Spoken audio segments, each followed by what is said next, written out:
안녕하세요 여러분, 도쿄뮤직입니다. 테슬라의 경우는 벌써 저점 대비해서 약 20% 정도 반등을 해버린 상태인데요. 저 또한 개인적으로 테슬라가 $300 갔었을 때는 밸류에이션 관점에서 비쌌기 때문에 추천을 드리지 않았었던 종목이지, 테슬라가 급락함에 따라서 보시면은 $175 그리고 $147, $148가 되었을 때 이렇게 꾸준히 매집을 하였고, 테슬라 실적이 발표되기에 앞서서 선행 분석을 드리면서 매수에 대한 이유를 이렇게 말씀을 드리면서 아주 좋은 평단가와 나쁘지 않은 수량으로 테슬라 상으로 성공적으로 포지션을 다시 한 번 더 잡았습니다. 여기 적혀있는 것처럼 제가 더 많은 돈을 투입하는 본격적인 시점은 테슬라의 주가가 $111가 되었을 때가 됐겠지만, 제가 원유에 투자한 것과 같이 많은 비중을 잡지는 못했어도 어차피 바닥을 맞추는 것은 불가능하고, 밸류에이션에 따라서 최대한 근접하게 분할 매수를 해서 포지션을 나름대로 선점을 했기 때문에 후회는 없고요. 멤버십 분들 또한 나쁘지 않은 가격대에 포지션을 잡았다라고 생각이 됩니다.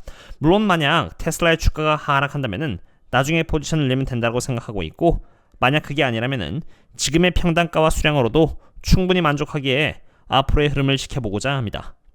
테슬라가 약 20% 정도 반등한 상태에서 일론 머스크가 완전 자율주행에 대해서 논의를 하기 위해 베이징을 방문했다는 소식이 있는데요. 플랫폼 X에 따르면은 완전 자율주행 기술을 중국 고객에게 곧 제공할 수도 있다고 밝혔습니다. 중국 시장을 매우 중요시 생각하고 있는 이유는 여기 보시는 것처럼 사실 전기차에서의 수요가 중국이 압도적이기 때문입니다. 이것은 전기자동차의 수요를 보여주는 데이터인데, 2020년을 시작으로 해서 2026년까지 중국에서의 전기차 수요가 다른 나라에 비해서 압도적으로 높다는 것을 이렇게 볼 수가 있습니다. 인도가 치고 올라가고 있다고는 하지만 사실 인도는 여기 안에 있어서 보이지는 않으며, 여기 1위가 중국이고 2위가 미국인데, 테슬라 입장에서는 나머지 시장에서 좀 승기를 놓친다고 하더라도 중국과 미국에서의 시장 점유율을 잡고 높일 수가 있다면 무조건 승리할 수가 있는 것입니다. 제가 테슬라 대상으로 23년 내내 조심해야 한다고 했던 이유 중 하나는 펀더멘탈과 바로 밸류에이션 때문이었는데요. 우선 펀더멘탈을 보시면은 23년의 실적은 22년 대비해서 이렇게 악화가 되어가는 중이었고, 여기 이렇게 24년의 컨센 또한 그렇게 개선이 되지 않은 상태였기 때문입니다. 하지만 주가가 하락한 상태에서 V자 반등을 보여줄지 아니면 다시 하락을 이어나갈진 저도 알 수가 없지만, 적어도 테슬라의 실적은 여기 이렇게 보시는 것처럼 25년을 시작으로 해서 개선이 될 것으로 예측이 되고 있는 상태입니다. 물론 이러한 지표 또한 시간이 지남에 따라서 조정이 될 수 있기 때문에, 사실 테슬라라는 회사 자체가 애널리스트들의 이러한 기대감을 배신하지 않고 계속 서프라이즈 해주는 모습을 보여주는 것이 중요하고요.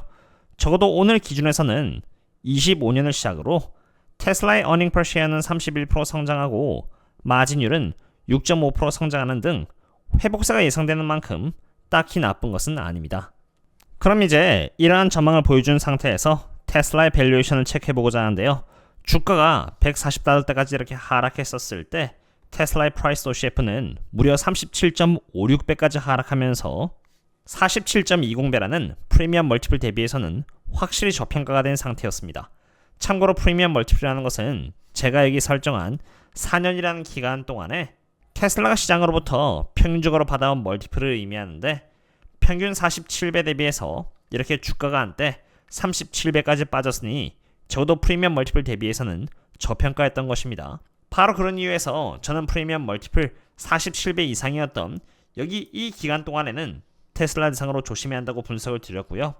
이제는 반대로 주가가 하락함에 따라서 시장의 센티멘탈이 테슬라 대상으로 비관적으로 변했을 때가 바로 프리미엄 멀티플 47배 언더로 갔었을 때인데, 보여드리는 것처럼 전망은 사실 나쁘지 않은 상태이고, 보유하고 있는 이러한 부채 대비해서 현금이 또 워낙 많기 때문에 주가가 무조건적으로 계속 하락하는 것이 아니라 결국 어떤 시점에서는 반등을 해볼 것이라고 판단을 하고 있습니다.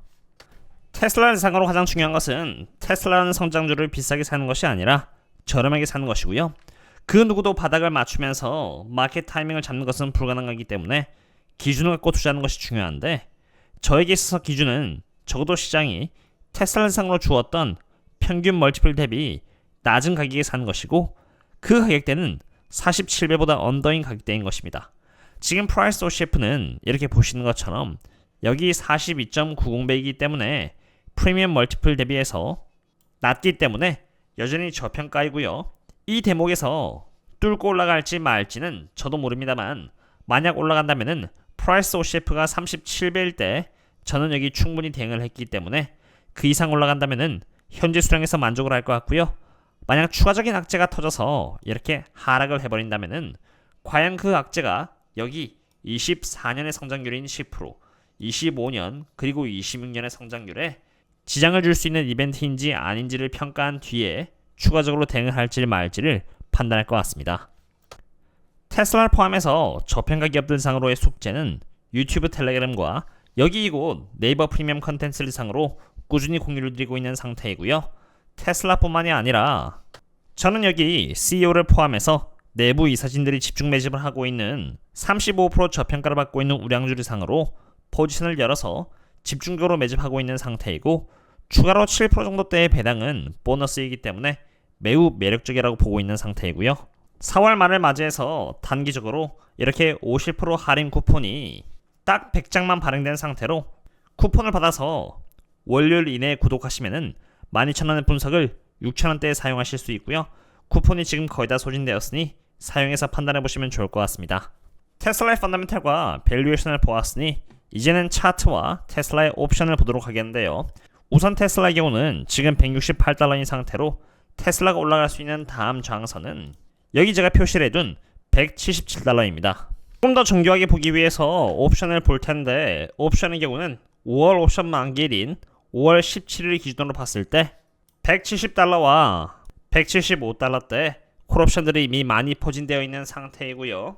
풋옵션은 150과 155, 160, 165에 이렇게 골고루 잡혀있는 상태로 궁극적으로 테슬라의 주가에 있어서 여기 150달러대가 깨지지 않고 지켜준다면은 175달러를 넘게 될 것이라고 봅니다.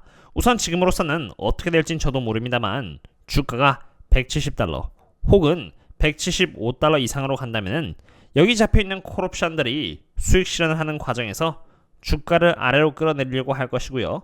그럼에도 불구하고 테슬라가 강한 상승을 보여준다면은 여기 이러한 회색깔인 콜옵션들이 소화되고 위로 상향 조정이 되면서 또 새로운 저항선을 구축할 것인데 이러한 부분에 대한 업데이트는 저희 멤버십분들 상으로만 공유를 계속 드리고자 합니다.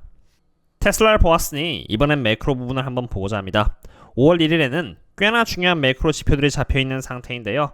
보시면은 ISM Manufacturing Index라던가 ISM Prices Paid Index 등이 있고요. 심지어 FOMC 회의 또한 예정이 되어 있는 상태로 여기 이 결과에 따라서 국채금리의 향방이 또 결정이 됩니다. 지금 10년 국채금리는 계속 상승을 한 나머지 벌써 4.66%까지 이렇게 오게 된 상태인데 데이터가 또 강하게 나온다면은 10년 국채금리는 분석한 대로 여기 5%대를 향해 갈 수 있게 됩니다. 참고로 4.6%대를 완전히 넘어서게 되어버리면은 특별히 저항대라고 할 수 있는 구간이 없고요.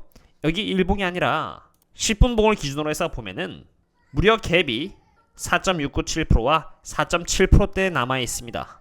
그렇기 때문에 매크로 지표가 강하게 나올 경우 국채금리가 쉽고 빠르게 상승할 수 있게 되고요. 상승을 하게 되면은 S&P 500의 경우는 하방을 받음으로 조심한 상태라고 생각이 됩니다. 그럼 이 대목에서 제가 최소한 선행 분석 측면에서 할 수 있는 것은 다음 주에 발표될 지표 중 한 개인 ISM Manufacturing Index와 상관관계를 갖고 있는 선행 지표를 통해서 어떤 결과가 나올지 도출해보는 부분일 텐데요. ISM Manufacturing Index는 지금 55.8인 상태로 경기는 지금 성장하고 있음을 보여주고 있는 상태인데 여기 이 지표가 강하게 나오면은 10년 국채금리가 올라간다라고 보시면 됩니다. 그리고 이 지표의 선행 지표가 바로 여기 구리 지표인데 구리 지표는 바로 노란색인 것입니다. 이 두 개의 지표를 잘 보시면은 구리와 ISM Manufacturing Index는 동일한 상관관계에 따라서 움직였다는 것을 볼 수 있는데 노란색인 구리는 벌써 동일한 상관관계에 따라서 움직임을 보여줘 왔던 ISM Manufacturing Index의 경우는 이렇게 상승을 하고 있긴 하지만 구리가 전고점에 근접할 정도로 사실 올라오진 않은 상태인 것입니다.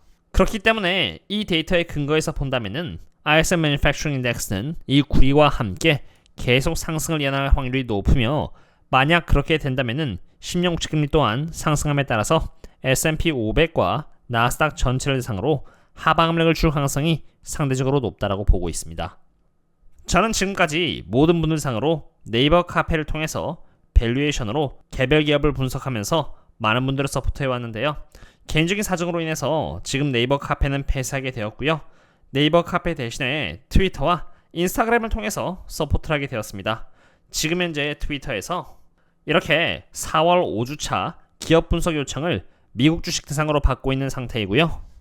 요청을 해주시면은 트위터에서 이렇게 밸류에이션과 펀더멘탈 측면에서 실제 데이터와 함께 분석을 해드리고 있고, 인스타그램에도 분석 결과물을 이렇게 남겨드리고 있는 상태인 만큼 팔로우를 해주시고 요청을 해주시면은 성심껏 분석을 해드리고자 합니다.